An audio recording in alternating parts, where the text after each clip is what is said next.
the most important part of the season? Yeah, the lads are great. It filled us with confidence this last week. We're starting to get everyone back together with Thomas and Tedden back in training.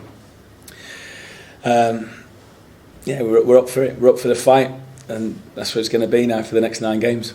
Team news, please, ahead of this weekend. Not good. We're missing everyone, plus that we had before, and Chio as well now. She obviously got injured on international duty as well. So it got so bad earlier in the week that Kev Foley had to train in the opposition, and Kev Foley tweaked his hamstring as well. So I'm losing staff as well as players now. Nope. No. Playing Spurs away is not going to be an easy task. You managed to really challenge them back in October, but they will try to bounce back after their defeat against Luton recently as well. Yeah, they're a brilliant team. They're a brilliant team, even if we haven't got 10 players missing. But so we know how hard it's going to be. Now let's go and attack this. Now we're going to give it absolutely everything. They're a brilliant team. They play quick. They're very bright. So individually they're excellent, and then really well coached as well. They're very clear in what they do. It's very hard to play against as well. They've got some players who have fixed positions, and then a lot of movement and rotation as well. A lot of freedom and fluidity within the structure and the shape and how they play. Love watching them play. Hopefully I don't. Hopefully we're able to cope with it on the weekend. But they've done great this year, and they've. To sort of change very quickly how they play, and they're able to do that really quickly at the start of the season. So pose loads of threats. Really difficult game for us, but it's the next opportunity for us, and we're really looking forward to it. It's a couple of weeks away. We're coming off the back of a well-earned point in the end against Forest. So let's go. We spoke about the players and their body language and the confidence. I was wondering, from your point of view, as a manager, first season for yourself managing the Premier League, what did you learn about yourself, your management style as well, during the journey so far? I think we're constantly learning, and even if if I'm still in this kind of role in 10 years' time, I still will be as well, and hopefully I'll be getting better. I've improved, but I'd like to think all of the staff and all of the players have as well. We've learned a heck of a lot. This league is really ruthless, but what we've shown is we can compete at this level. We've competed with everyone for large spells in many games this year, so that's given me a lot of confidence and belief as well that what we do is good, and it's the right way of working. So I've learnt there's too much to say now, learnt loads, but I'd like to think that's because we're open to it as well, and we accept that we don't know it all. Going up against the best, it can only make you better. You're above the relegation zone and in control of your own destiny. Is there a scenario that you imagined before the start of the season?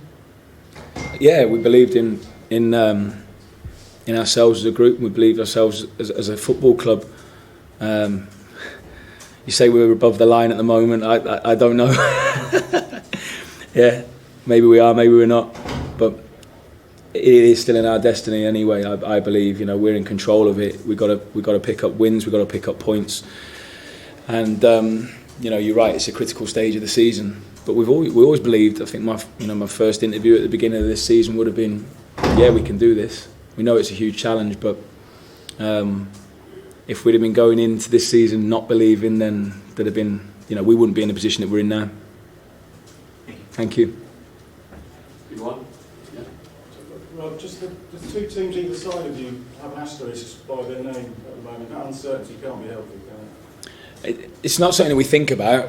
I mean, we're aware. Of course, we're aware of it. I mean, who's not? Everyone is. Even if you're not a football fan, I think at the moment you're aware of the situation, what's going on. But we can only control what we can, and that's trying to get as many points as possible.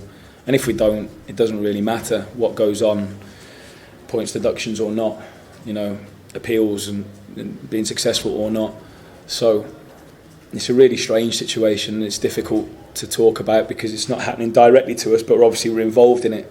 But again, the right thing to say in it, because it is the right thing to do, is just control us and work as hard as we can and try and get the points required.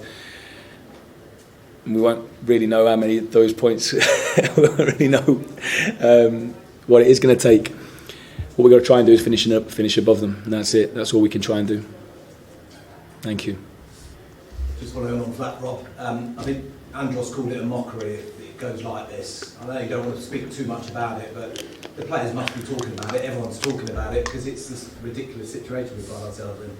Yeah, I mean, it's like I said, it's unique, it's different. I think the bit that will be, I think I used the word mental or something in an interview earlier a few weeks ago, was if it goes beyond, the end of the season. I think that's the bit that's going to be challenging for everybody. But I'll bring it back to, look, we if it does, then it does. But we've got to make sure that we're in that mix.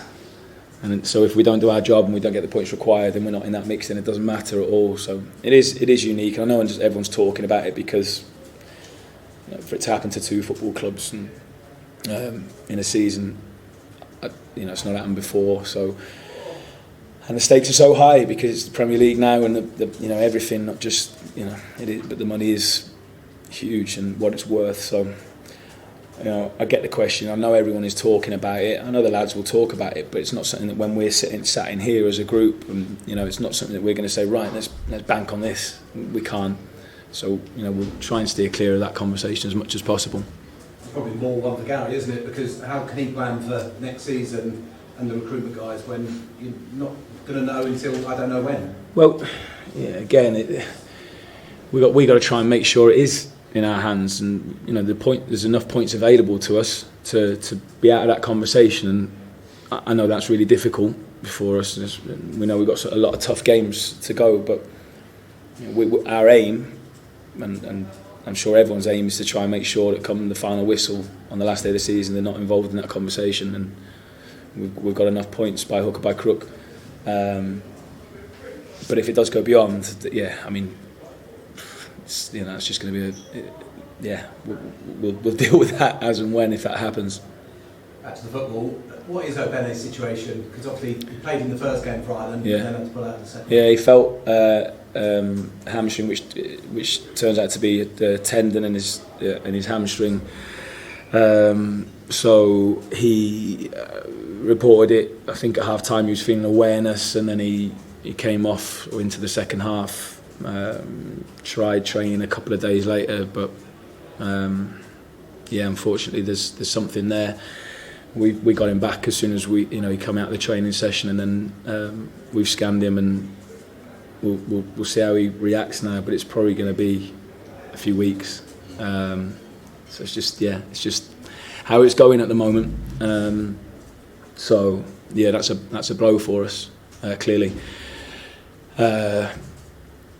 But we'll have to just see how he responds now to the treatment and the recovery, how he recovers. What's the timescale of some of the others? Because we thought by now perhaps Lukonga, perhaps Anderson, and perhaps Adebayo. All three of those have been working so hard behind the scenes. The staff have as well behind the scenes. We've had a few recurrences of when they've been trying to come back. Sambi, we're hopeful over it's still going to be weeks, I think, but he's out on the grass there today and doing some work. Eli's not. Mads, it's been sporadic on the grass, then not again. So Eli will be, we're really hopeful at some stage, but it'll be the tail end of the season, right towards the end. I think we're more hopeful we might see a bit more of Sambi. Mads, still don't know. It's difficult, isn't it? I mean, 10 first-team players out at any club would be difficult enough, but for Luton, it almost feels like, how can they get through this? Well, we will, and I'm convinced of that. And when I look into these players' eyes and talk to them, I'm convinced of that, and I know they believe me as well, and I know they believe in what we're doing. So we're up against it. There's no doubt about that. We're up against it with a fully fit group, but we've got a lot of senior players, big players, important players that are missing, and it is hard to be at your best then. But what it's going to do, it's going to fuel us. It's going to make us stronger as a group, and we're going to fight even harder. That's what it's going to make us do. These next two games, Arsenal, Tottenham, obviously very difficult away from home, we know that. the Bournemouth game. Well, I think we're already looking ahead, aren't we? And if those players might be back for some of those other ones. I'm not writing these ones off. You sound like you are, Jeff. I'm not. I know they're difficult. But if you could get the players back. I know what you mean. Yeah, I mean, look, we want them back tomorrow for training before Tottenham. But yeah, I get your point. We know how important, especially the home games, are going to be now. The rest of the season, and we're working really hard to try and get as many, or even if it's one of them, come back and help. But that might be too soon. Just so people understand where we're at. I don't want to get too many people's hopes up, but we'll certainly try. A quick one on Tottenham. They've got so much talent, haven't they? They play at that really high line, possibly the highest in the league. If Van der Ven isn't playing, he gets them out of trouble, doesn't he? He's so quick. I bet you'll be hoping that. He is. When you watch him, and we've been able to watch a lot of Tottenham because of the length of time that we've had to prepare. I mean, he's an incredible athlete, and he's been a brilliant player this season for them. You're right; they've got a really unique way of playing. It's really difficult to play against as well. So, you're right. Fast, really bright and sharp, and you can sort of where everyone's going to be or go. There is people that will rotate, and James Maddison obviously be one of those players that could pop up almost anywhere. But stopping it is difficult, and that's obviously credit to them, credit to their talent, and just the real brightness of really top international footballers. So we're looking for. I mean, it's just the next few games are going to be as hard as you get in the league and in world football. So let's have a right good go at it. We're ready for it. We'll give it a good go. We're going to step forward. Looking the other day at the last 15 games, there's only 4 teams that have scored more goals than Luton Town in the Premier League. That's a good chunk of the league. We're at our best when we're on the front foot and when we attack. And I know that can at times leave us a little bit exposed. But if we're going to try and win games, we've got to try and score. And so we're not going to change. We're going to keep working to get better and work hard. On trying to get the balance of keeping the back door shut as well, which is really difficult at this level. And I think most teams are struggling to keep clean sheets in this league. Goals for fun, isn't there, everywhere? But we're going to keep attacking and trying to win games. That doesn't care. I don't care where we're going. We're going to Tottenham. We're going to Arsenal. We're going to City in the next 4 games. We're going to go and try and win those games. I know that sounds silly, but that's what we're going to do.